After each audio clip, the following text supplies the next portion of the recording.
Algunas escenas de este programa han sido recreadas. Una niña salió a hacer un mandado por su madre.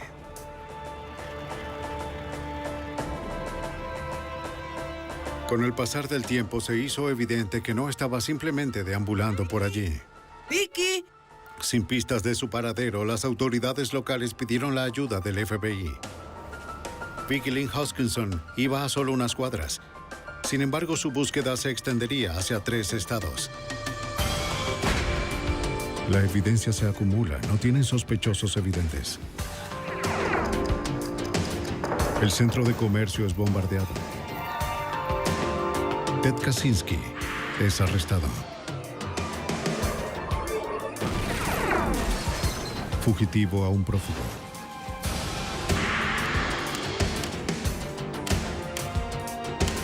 Los archivos del FBI.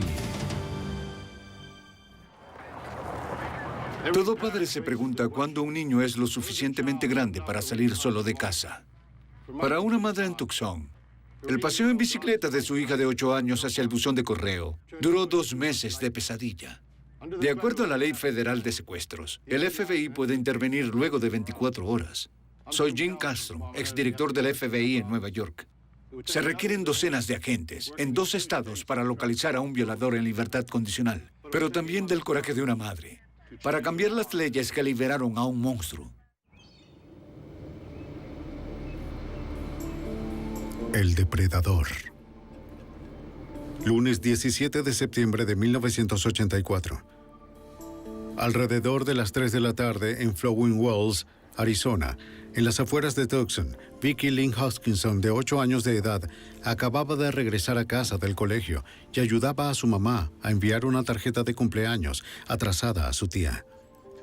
Ya que su hermana mayor se quedó hasta tarde en la escuela para su práctica de atletismo, Vicky le preguntó a su madre si podía enviar ella misma la tarjeta. El buzón de correo estaba a un par de cuadras de distancia. Luego de pedirle que estuviese en casa antes de las 3:30, Debbie Carlson le concedió el permiso a su hija pequeña. Según la señora Carlson, el viaje al buzón de correo y de vuelta tomaba menos de 10 minutos. Envié a Vicky sola. Fue la primera vez que enviaba a uno de mis hijos solos a hacer un mandado. Siempre pedíamos el favor a amigos. La pequeña Vicky Lynn Hoskinson fue a su primera aventura en solitario. Según su madre, ella estaba llena de orgullo por la responsabilidad que se le había otorgado. Prometió volver a casa luego de enviar la tarjeta.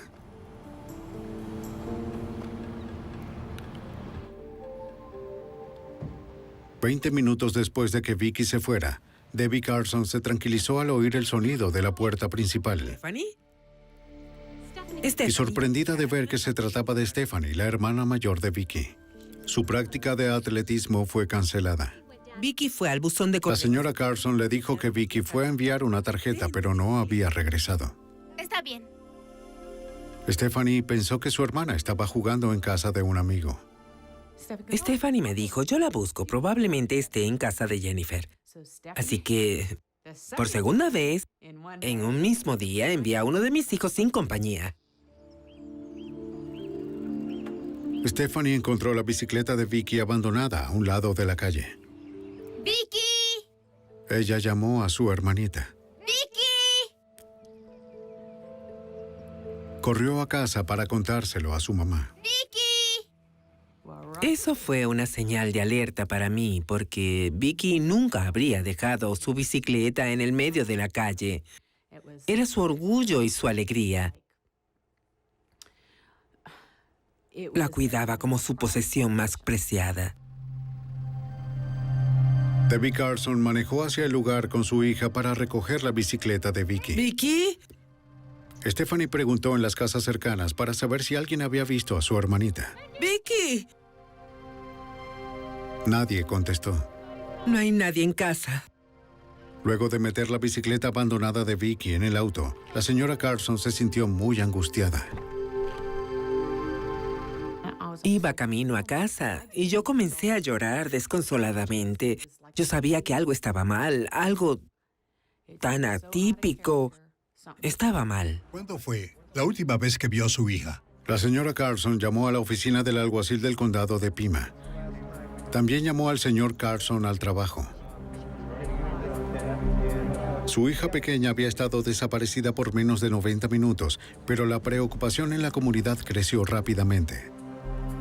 La reacción de todos fue la misma, que algo estaba mal. Había algo que no estaba bien en toda esta situación. Debbie Carson proporcionó fotos de Vicky a los oficiales del departamento del alguacil del condado de Pima.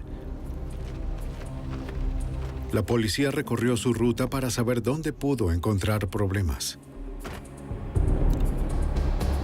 Su destino era el buzón de correo frente a una tienda cerca de una intersección concurrida, a algunas cuadras de distancia de su casa. Sí, señor. ¿Cómo está? Soy Tony Kernan, de la comisaría de policía. El oficial le preguntó al gerente si había visto a la niña. ¿Esta niña la reconoce? ¿La ha visto? El gerente reconoció a la niña de visitas pasadas, pero no la había visto ese ¿Ha día. visto a esta niña en las últimas 2 horas? Los oficiales interrogaron también a los vecinos del vecindario. Buscaron primero en casa de su mejor amiga. La señora Spencer dijo que ni ella ni su hija habían visto a Vicky ese día. Luego, su hijo de 5 años habló. ¿Has visto a Vicky? El niño dijo que Vicky había pasado más temprano a buscar a Jennifer. Luego de decirle que no estaba, Vicky se fue a su casa, al parecer luego de enviar la carta.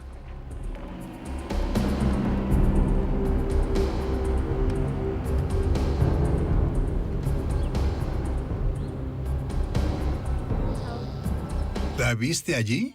¿La viste por la vía de bicicleta? Luego de que el pequeño contó su historia, 2 chicos mayores se acercaron al oficial.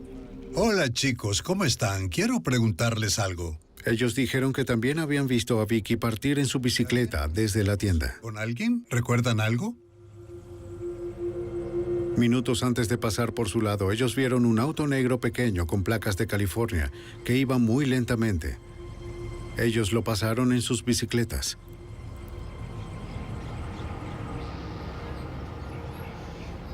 Dijeron que se dirigía hacia Vicky, pero no esperaron a ver si pasó por su lado.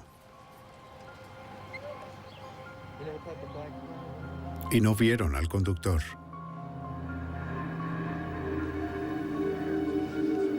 Un auto de otro estado que avanza lentamente y aparece al mismo tiempo en el que Vicky desapareció, les pareció sospechoso a los investigadores. Aunque pudo ser simplemente algún visitante que buscaba el número de una casa, el alguacil consideró la posibilidad de que la niña pudo haber sido secuestrada. Las autoridades toman un caso como este muy en serio. Han aprendido a esperar y a prepararse para lo peor. El alguacil llamó al detective de homicidios Gary Demers. El alguacil decidió que era importante que el grupo de homicidios manejara este caso en particular por la desaparición de Vicky Lynn Hoskinson. Se consideró que había sido secuestrada y que estábamos en presencia de un caso que podría convertirse en uno de homicidio, así que nos llamaron antes de lo habitual. Algunas horas más tarde, un centro de mando fue establecido en la escuela primaria cercana, que estuvo cerrada todo el día. Se volvió el punto de información para cualquier dato o pista. Al correrse la voz de la desaparición de Vicky, no fue difícil encontrar voluntarios para encargarse de los teléfonos. Las llamadas no cesaban. Los ayudantes del alguacil, junto con cientos de voluntarios, organizaron una búsqueda en el área. Se desplazaron sistemáticamente en círculos concéntricos desde donde vieron a Vicky por última vez. Revisaron el área buscando señales de la niña. Pero no encontraron nada. Ni siquiera los perros pudieron detectar su rastro. Cuando te das cuenta, los minutos se vuelven media hora, luego 1 hora. Y más fuerza policial y agentes empezaron a llegar. Gente del vecindario también vinieron y todos estaban buscando a Vicky. Un agente permaneció en la casa en caso de recibir nueva información o una llamada para pedir rescate. Las horas pasaron sin ninguna respuesta.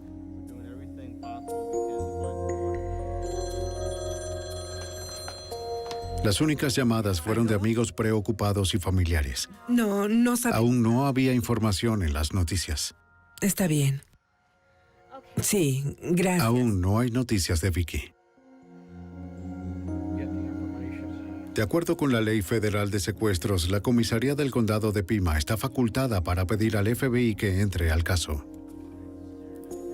El segundo día luego de la desaparición de Vicky, el agente especial Larry Bagley de la oficina local del FBI en Tucson asumió el compromiso. La evidencia era que simplemente una niña muy responsable salió de casa y su bicicleta se encontró en medio de la calle y no volvió a casa. Y eso fue suficiente para desencadenar nuestra entrada según la ley de secuestro. En el caso de un niño perdido, las posibilidades de un retorno seguro aumentan cuando se toman acciones inmediatas.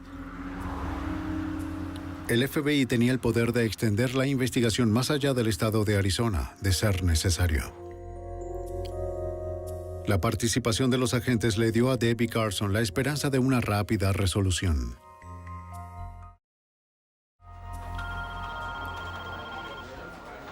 Unas cuadras más lejos, en el centro de mando de la escuela primaria, agentes y voluntarios continuaban trabajando en los teléfonos. Hasta ahora parecía que todo Tucson sabía de la desaparición de la niña de 1,20 m, 60 kilos y cabello castaño. Muchas personas llamaban. Gracias. Algunos eran bromistas. Otros simplemente estaban desinformados. Todas las llamadas debían contestarse, filtrarse y procesarse. Finalmente, entre docenas de esperanzadores pero inútiles indicios y pistas, una llamada dio una luz de esperanza. Una mujer llamó para informar que creía haber visto a Vicky Lynn Hoskinson en el centro comercial la noche anterior. Disculpe, ¿puedo hablar con el detective? Era vendedora de una juguetería. Deja eso ahí. ¡No! ¡Quiero esto! Les dijo a las autoridades que una mujer con un sombrero de ala ancha entró con una niña disgustada parecida a Vicky Lynn. La mujer intentó calmar a la niña con un juguete. $15. Ella pagó la compra en efectivo, que sacó de un sobre. La vendedora también notó que la mujer llevaba una bolsa de compra de otra tienda en el centro comercial. ¡No lo quiero! Luego de pagar, ambas discutieron acerca de lo que cenarían. La vendedora accedió a ir al centro de mando para ayudar con un retrato hablado. A partir de su descripción, el artista de la policía creó un dibujo de la clienta. Era la primera pista real. Por la forma en que el trato de la mujer a la niña fue descrito, los investigadores creyeron que pudo haber perdido a una niña e intentaba desesperadamente reemplazarla con otra. Aunque era reconfortante pensar que Vicky era cuidada por su secuestrador, la teoría tenía algunas inconsistencias persistentes para el agente Bagley. Era bastante improbable para mí que alguien se hubiese llevado a Vicky y luego fuera con ella a un lugar público para ser visto con ella. Además del hecho de que Debbie dijo que Vicky Lynn jamás estaría con un extraño en público sin intentar escapar. Pero quizás Vicky no huyó lejos de la mujer porque no era una extraña para ella. La cara me parece conocida. Los investigadores volvieron al vecindario de Vicky con la esperanza de que alguien pudiese reconocer el retrato hablado y proporcionar un nombre. Gracias, muy bien. Que tengan un buen día. No encontraron quien pudiese hacerlo. Varias pistas que identificaban o personas que creían haber identificado a esta mujer fueron llamados a testificar. Y cada una de esas pistas fue investigada por un investigador o un detective. Disculpe, señora. Los investigadores revisaron el centro comercial, incluyendo la tienda de la bolsa de compra que la Vimos a mujer con llevaba. una bolsa de esta tienda. ¿Podría usted revisar estos retratos? La vendedora reconoció a la mujer y recordó que una niña estaba con ella. Incluso comentó que la mujer usaba un sombrero de ala ancha que no fue incluido en el retrato. Esa mujer tenía un sombrero grande. A medida que nuevos testigos aparecían, todo Tucson mantuvo la respiración con la esperanza de que Vicky Lynn Hoskinson fuese encontrada viva. Cuatro, tres, dos... En el segundo día de la búsqueda de Vicky Lynn Hoskinson, de 8 años de edad, la cobertura de las noticias era extensa. Grupos de noticias nacionales y locales transmitían actualizaciones cada hora. Y esperamos. Aunque Vicky aparentemente fue vista en el centro comercial de Tucson la noche anterior discutiendo con una mujer extraña, era poco probable para los agentes y oficiales, si aún estuviese con vida, que su secuestradora la hubiese llevado a un lugar público. Los investigadores continuaron la búsqueda en áreas rurales aledañas. También se seguían preparando, al igual que la madre de Vicky, para lo peor. Recuerdo que llegaron el segundo día, el jueves, y querían entrar al cuarto de Vicky. Nos hicieron cerrar su cuarto y tomaron muestras de cabello de su cama. Se llevaron sus sábanas, su almohada, su cepillo. Se llevaron todas esas cosas y yo pensaba que se preparaban para un caso de homicidio. Eso era lo que estaban haciendo. Y yo no estaba muy receptiva a esa idea porque en mi mente no quería que fuese así. ¿Me lo das? Gracias. A pesar de sus dudas, los investigadores siguieron tras su única pista. Necesitaban identificar a la mujer en el centro comercial, ya que un testigo alegó que había secuestrado a Vicky. En una secundaria cercana, un estudiante creyó reconocer la cara de la mujer. ¿Dónde la viste? Ayer, afuera de mi... Él dijo que vio a la mujer con una niña en un auto de color oscuro la tarde anterior. Recordó que el auto era un Monte Carlo negro. Una niña parecida a Vicky veía a través de la ventana. A él le parecía que la mujer que manejaba era como la del dibujo. Muy bien. Los investigadores se preguntaban si era el mismo auto que habían visto antes los dos chicos en bicicleta. De acuerdo.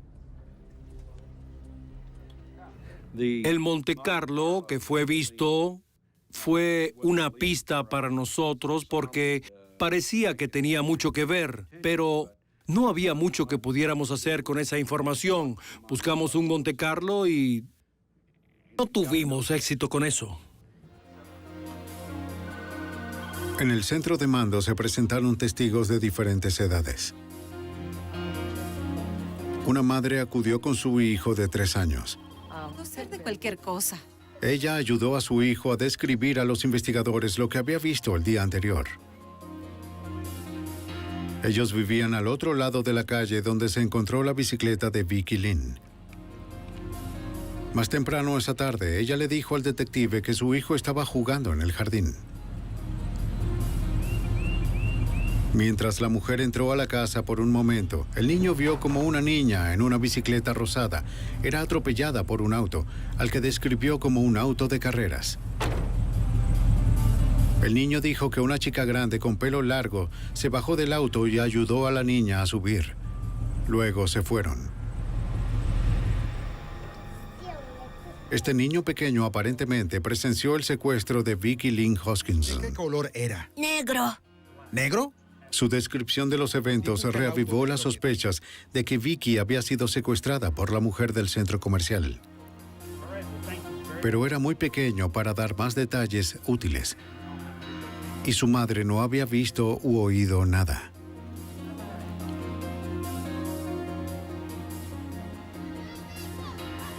Los agentes revisaron el lugar donde se encontró la bicicleta de Vicky Lynn para ver si algo se había pasado por alto.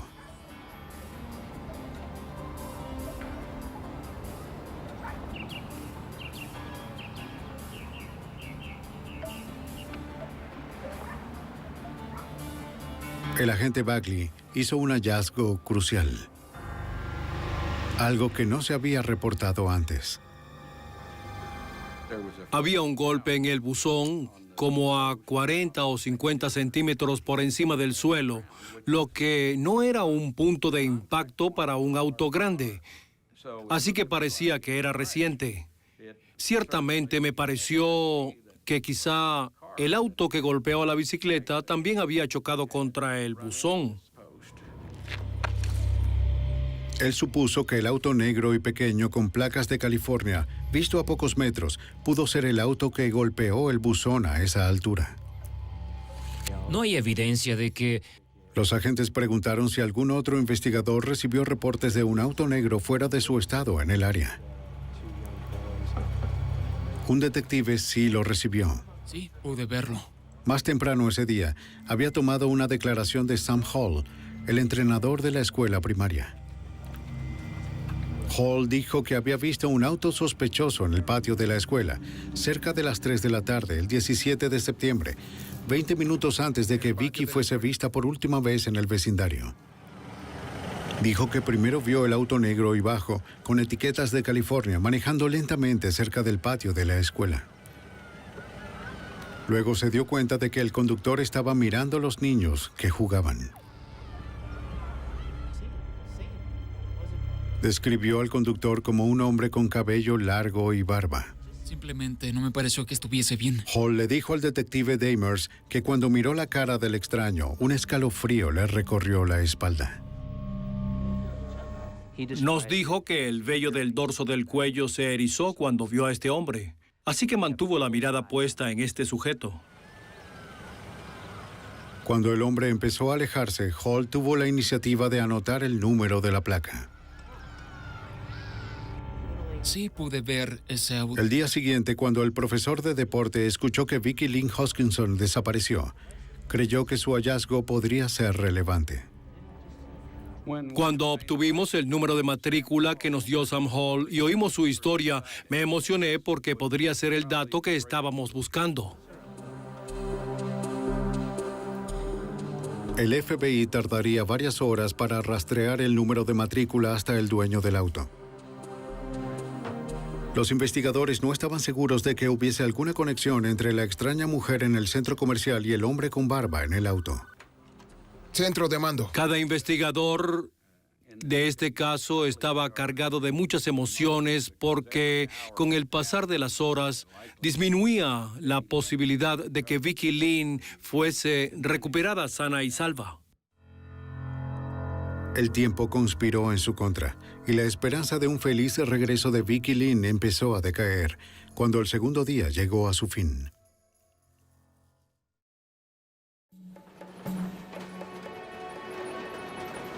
El 19 de septiembre de 1984, día 3 de la búsqueda de Vicky Lynn Hoskinson. Mientras el número de matrícula del auto negro era rastreado, los investigadores seguían recopilando declaraciones de testigos potenciales. Otra mujer del vecindario describió cómo su hijo casi fue secuestrado.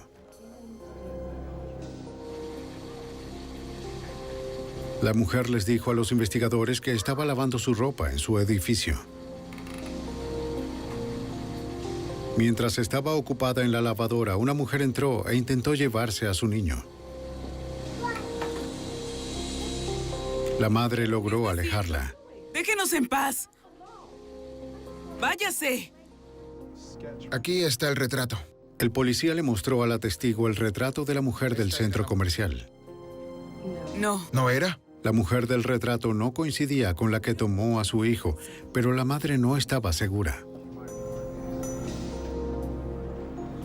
La policía investigó la zona y halló a la mujer. Era una persona conocida en el vecindario. Excéntrica, pero realmente inofensiva. ¿Ha visto a este niño antes? La mujer fue liberada. Otro más de los 200 callejones sin salidas que los investigadores persiguieron. Buenas noches. Cada uno significaba esperanzas frustradas. Más tarde esa noche, la señora Carson ofreció una rueda de prensa con su familia. Ella suplicaba por el retorno seguro de Vicky. Al acercarse a millones de personas a través de las noticias de la noche, ella esperó que alguien diera información del paradero de la más pequeña de sus hijas.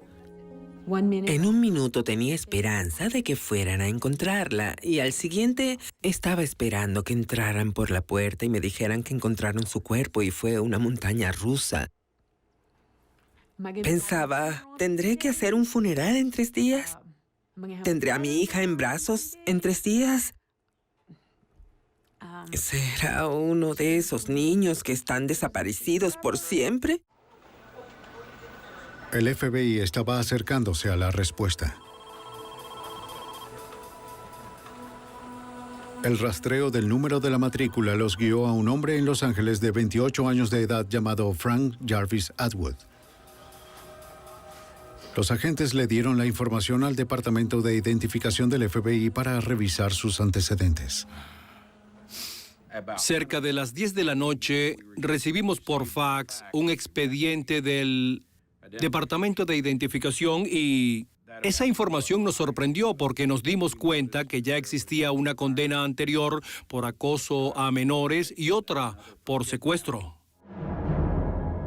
Frank Atwood estaba actualmente en libertad condicional en California. El FBI en Arizona alertó a los agentes locales. Decidieron no decir nada a los Carson hasta tener más información. Señor Atwood. A la mañana siguiente, el cuarto día en el caso de Vicky Lynn Hoskinson, los agentes fueron a Los Ángeles, a la dirección en la que estaba registrado el auto de Atwood. Era la casa de los padres de Atwood, el general de brigada jubilado de la Armada Frank Atwood padre y su esposa. Señor Atwood, nos gustaría saber desde cuándo... Los Atwood reconocieron que su hijo había cometido crímenes en el pasado. También le dijeron a los investigadores que los había visitado días antes. No lo sabemos. Pero no sabían dónde estaba ahora. Los agentes le dijeron que podría estar involucrado en el secuestro de una niña y que el tiempo era un factor esencial. De acuerdo. Les dejaré mi tarjeta. Ninguno de los padres compartió alguna información. Si se pone en contacto con alguno de ustedes. Los agentes dejaron sus tarjetas por si Atwood tenía noticias nuevas. Su madre lo protegía mucho y su padre escuchó las súplicas de que quizás si actuábamos suficientemente rápido podríamos encontrar a Vicky Lynn con vida. Yo atiendo. Unas horas luego de que los agentes se fueran, los Atwood recibieron una llamada. Mamá. Era su hijo Frank. Necesitaba su ayuda. Dijo que su auto se averió en Texas y que necesitaba que le transfirieran dinero para poder arreglarlo. Su madre tomó nota de la dirección y le dijo que no se preocupara.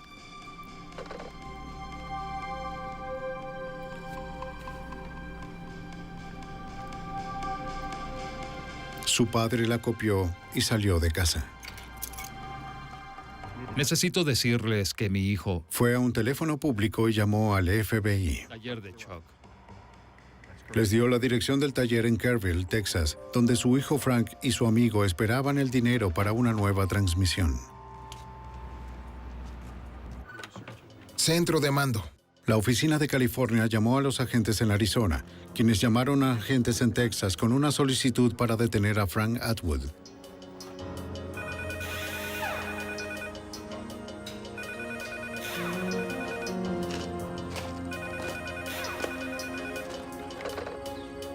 El FBI de Texas llamó al taller. Sí. El gerente confirmó que Atwood estaba allí con otro hombre. Sí. No había visto a nadie más con ellos. Sí, claro que podemos. No hay problema. No sabía si Atwood estaba armado. Los agentes le pidieron que entretuviese al fugitivo hasta que el equipo de arrestos llegara. Todo fue puesto en marcha con el fin de arrestar a Frank Atwood. Había otra llamada que el agente Bagley no estaba seguro si debía hacer. El problema es que no sabíamos si informarles a los padres que teníamos una buena pista y estaba pasando demasiado rápido. Nos preguntábamos si Vicky Lynn estaba con él en el auto y un montón de cosas pasaban por nuestras mentes. Al final decidieron informarle a los Carson de este giro inesperado en el caso de su hija desaparecida. La historia era muy grande como para mantenerla escondida más tiempo. Ellos vinieron antes de hacer el arresto y nos dijeron que estaban a punto de hacer un arresto en otro estado y que iba a aparecer en televisión. Básicamente nos pusieron al tanto de la situación y de a quién iban a arrestar, de que no había rastro de Vicky, que lo tenían bajo vigilancia. Sin idea de dónde podría estar la niña o incluso si seguía con vida, los agentes federales se apresuraron para arrestar a Frank Atwood por secuestro. Vamos ya. Debe permanecer fuera de aquí. ¿De acuerdo? Cigarrillos.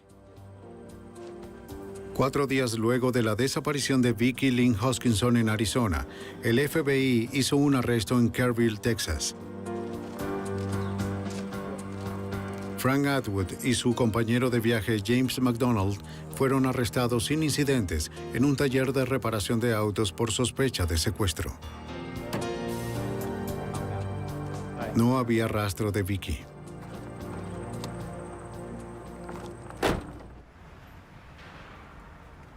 Gary Damers, de la comisaría de Tucson, fue a Texas para interrogarlo. Nos dijo que nos diría algunas cosas, pero que había otras sobre las cuales no hablaría con nosotros. Uno de los datos que aportó fue que, de hecho, estaba en el área de Tucson. Los antecedentes de Atwood por acoso a menores y secuestro lo convierten en un sospechoso en el caso. Atwood admitió haber estado en el vecindario de Vicky el 17 de septiembre, el día en el que ella desapareció. Dijo que estaba en un parque cercano. Y a las 3 de la tarde se fue para comprar drogas y volvió al parque 2 horas más tarde, alrededor de las 5. Frank no mencionó su paradero durante esas 2 horas restantes. Dijo que no era responsable por la desaparición de Vicky. James McDonald corroboró la historia de Atwood. Cerca de las 5:30, 6. Le dijo a los investigadores que el día en cuestión, él y Atwood tuvieron una discusión en el parque a las 3 de la tarde. Luego de eso, Atwood se fue en auto por alrededor de 2 horas. ¿Volviste a verlo? ¿Dónde estabas? McDonald dijo que cuando Atwood volvió, a las 5 de la tarde tenía sangre en sus manos y ropa. Atwood le dijo que había peleado con un traficante de drogas y lo apuñaló.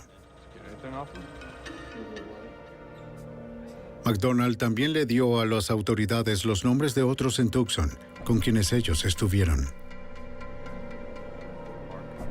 Muchos de ellos eran transeúntes. ¿Y no lo volviste a ver? Oficialmente, el enfoque de la investigación cambió de la mujer misteriosa en el centro comercial y se centró en Atwood. Pero Debbie Carson no quería renunciar a la teoría de la mujer del centro comercial. Al principio quise aferrarme a esa teoría, que quizás había sido una mujer que perdió a su hija y quería reemplazarla. Y creo que lo que me mantuvo de pie durante esa primera semana fue pensar que había alguien que la estaba cuidando bien. Por favor. A pesar de que la señora Carson mantenía la esperanza, los investigadores no eran tan optimistas acerca de la posibilidad de un feliz final. Oye, mamá, te quiero. Yo también te quiero. Cuando lo arrestaron y ella no estaba con él, empecé a enfrentar la realidad de que ese te quiero eran las últimas palabras que iba a oír de mi hija. Mientras el FBI recibía la orden para buscar el auto de Atwood, los agentes y las autoridades de Arizona volvieron a Tucson el día siguiente para ubicar a los otros del parque de los que habló McDonald.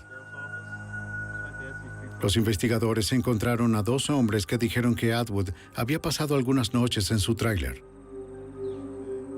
Uno de los hombres, conocido como Perro Loco, recordó haberlo visto allí el lunes en la noche de la desaparición de Vicky. Su historia corroboraba lo que Jim McDonald, el compañero de viaje de Atwood, le dijo al FBI. McDonald dijo que había visto a Atwood el lunes en la tarde con sangre en su ropa, su cuchillo y sus botas, pero Perro Loco dijo lo mismo por separado, que vio lo mismo en su tráiler y que ellos incluso comentaron que Atwood debía deshacerse de su ropa y cuchillo ensangrentado.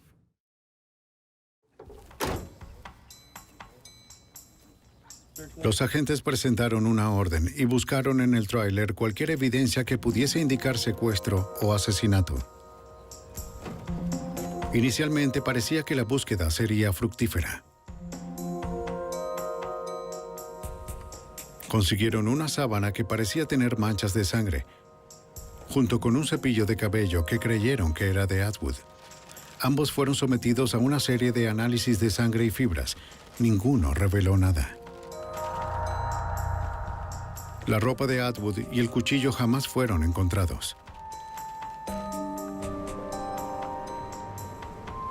La búsqueda de evidencia en contra de Atwood y por rastros de la víctima continuó.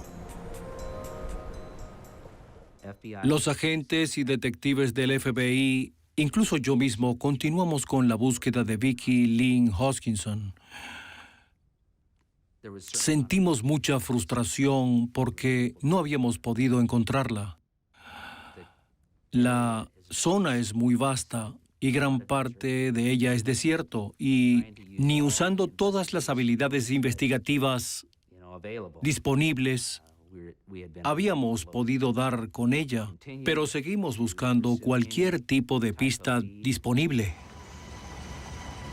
Aunque las pistas del paradero de Vicky eran escasas, los detectives siguieron investigando el parque donde Atwood había pasado la mayor parte del tiempo en su estadía en Tucson. Los agentes encontraron una pareja que conocía a Frank Atwood. También alegaron que vieron al sospechoso en ropa ensangrentada el día en que Vicky desapareció. Al igual que a otros, Atwood les dijo que había apuñalado a un traficante de drogas. Si bien eso era posible, el momento de la puñalada, exactamente al mismo tiempo de la desaparición de Vicky, parecía ampliar la coincidencia. Aunque los investigadores tenían ahora historias que sugerían la culpabilidad de Atwood, aún no habían hallado pruebas materiales ni el cuerpo. Para demostrar que Vicky estuvo en el auto, debían comparar un poco de cabello o fibra del auto con los recogidos en el cuarto de la víctima. Pero no fue posible. No conseguimos pelo ni fibras de sangre que pudiésemos identificar. Durante ese tiempo, e incluso ahora, los mejores expertos forenses en el país estaban en el FBI y ellos procesaron el vehículo. Así que, de verdad, creo que si hubiera habido algo, ellos lo habrían encontrado. Estoy seguro de eso. Lo que los agentes buscaban no estaba dentro del vehículo, sino fuera de él. Los examinadores del FBI tomaron una muestra de pintura de la bicicleta de Vicky para compararla con una mancha de pintura encontrada en el parachoques frontal de Atwood. La mancha de pintura de escasos milímetros de ancho fue examinada en la unidad de análisis de materiales del FBI. El primer examinador asignado al caso falleció poco tiempo luego de terminar las pruebas. El exagente especial y examinador James Corby volvió a estudiar la insignificante evidencia. Por lo general, la víctima de un crimen no tiene relación con la víctima o la familia. Trabajamos en estos casos y tratamos de no involucrarnos, pero es muy difícil cuando el crimen involucra a un bebé o a un niño pequeño, alguien indefenso, y te encuentras trabajando más duro para demostrar algo en el caso, pero si no está allí, no está allí. Pero empiezas a ver el caso de manera más crítica, y creo que es la naturaleza humana. En pruebas microscópicas y químicas, Corby comprobó que la pintura de la bicicleta y la encontrada en el parachoques coincidían. Corby también encontró cromo del parachoques del auto esparcido en la bicicleta. Lo que tenemos aquí es un intercambio de materiales. La pintura de la bicicleta de la víctima está en el auto del sospechoso. El cromo del auto del sospechoso está en la bicicleta de la víctima. Y este intercambio de materiales supone un contacto entre la bicicleta y el auto del sospechoso. Eso fue bueno, pero sin un cuerpo no había suficiente para acusar a Frank Atwood Jr. por el asesinato de Vicki Lynn Hoskinson. Las autoridades se prepararon para un caso difícil, con pocos testigos, escasas pruebas visibles y sin un cuerpo. El caso contra Atwood podía fácilmente quedarse en nada. Celda 28. Casi 3 semanas luego de la desaparición de Vicki Lynn Hoskinson en una calle de su vecindario en Tucson, Frank Atwood Jr. fue arrestado en Texas y acusado de secuestro. Vicki seguía desaparecida y se presumía que estaba muerta. Los investigadores sabían que si no recuperaban su cuerpo, un juicio por asesinato era casi imposible. La comunidad de Tucson, que vivió esta pesadilla día tras día, pronto supo que Atwood se había salvado anteriormente. Atwood, que estaba en libertad condicional luego de cumplir 3 años de una condena de 5 por un cargo por acoso a un menor, en este caso un niño de 7 años de edad, estaba negociando un acuerdo con la fiscalía por secuestro. Los ciudadanos enfurecidos de Tucson marcharon por las calles con la familia de Vicki para protestar por las indulgentes leyes en contra de los acosadores de menores. La mayoría utilizó cintas amarillas para mostrar su fe en el retorno seguro de Vicki. Atwood luchó contra la extradición de Texas a Arizona. Sin evidencia de que Vicki había sido llevada fuera de los límites estatales, el FBI desestimó los cargos federales contra Frank Atwood. Pero los cargos estatales por secuestro se mantenían. En noviembre, más de un mes luego de la desaparición de Vicki, Atwood regresó a Arizona bajo fuerte custodia policial para ser juzgado por secuestro. Se le negó la fianza. Y recuerdo el día en que dijeron, pues probablemente tomé al menos 6 meses. Y pensaba, 6 meses, no puede ser, están locos. Y no sabía que tomaría casi 3 años. El 3 de diciembre de 1984, con el cabello corto y bien vestido, Frank Jarvis Atwood Jr. se declaró inocente en su comparecencia. Debido a la publicidad, el juez ordenó que el juicio de Atwood fuese trasladado de Tucson a Phoenix. La selección del jurado fue larga y difícil y tomó alrededor de 6 semanas. Pero el caso siguió desarrollándose. El 12 de abril de 1985, una mujer que paseaba a su perro cerca de la carretera principal encontró un cráneo humano pequeño en el noroeste del desierto de Tucson. Nosotros inmediatamente acordonamos el área. El FBI fue llamado para apoyar. Trabajamos de forma sistemática en la zona y lo que había ocurrido fue que el cuerpo estaba esparcido. Los animales habían llegado a él y movieron muchas de sus partes y nos tomamos nuestro tiempo y creo que estuvimos unos 5 días recopilando todo lo que pudiésemos conseguir en la zona.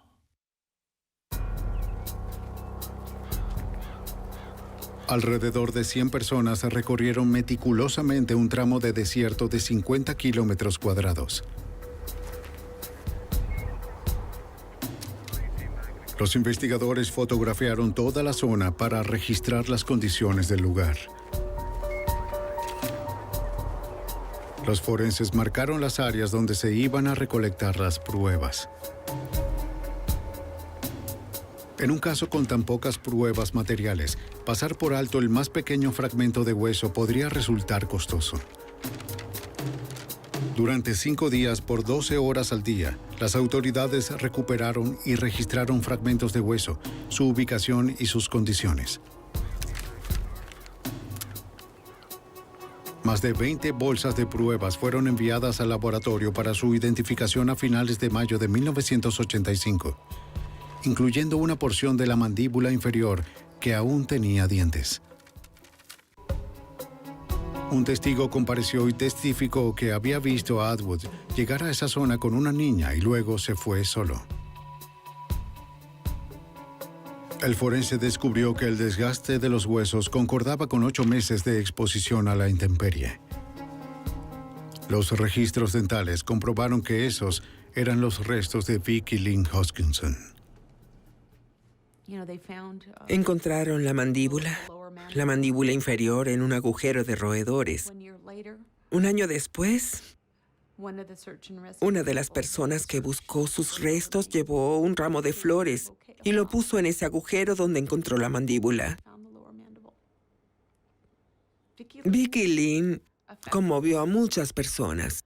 Estas personas nunca la conocieron como la niñita enérgica y juguetona que tuvimos. Y no creo que nadie que haya vivido en ese tiempo olvidará cómo esta comunidad se unió por ella.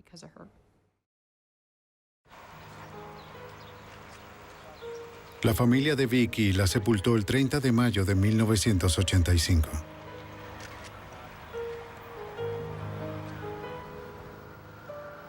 $500 dolientes asistieron a su funeral. La comunidad estaba indignada porque la vida de una de sus miembros más jóvenes fue arrebatada. Debbie Carson prometió que la muerte de su hija tendría un significado para los vivos. Me volví muy activa políticamente para ayudar a luchar por los problemas de los niños. Y un par de leyes cambiaron en el estado de Arizona. Pienso que eso fue lo que me salvó. Porque me dio un objetivo lejos del dolor, la tristeza y la sensación de que mi corazón se desgarraba, cosa que sentía a cada segundo. Estaba haciendo algo positivo por Vicki y otros niños. Mi hija no iba a morir en vano y haría que cambiaran cosas. Frank Atwood fue imputado por asesinato en primer grado. El 26 de marzo de 1987, 2 años y medio después de la desaparición de Vicki, fue declarado culpable. Frank Atwood fue sentenciado a muerte. Pero un caso como este nunca termina realmente. 16 años después, están intactos los recuerdos de esperanza y desesperanza. Y nunca olvidaré el sonido de un helicóptero. Hasta el día de hoy, cuando oigo un helicóptero, recuerdo esos días. Recuerdo el olor del aire, la época del año y el ruido de un helicóptero.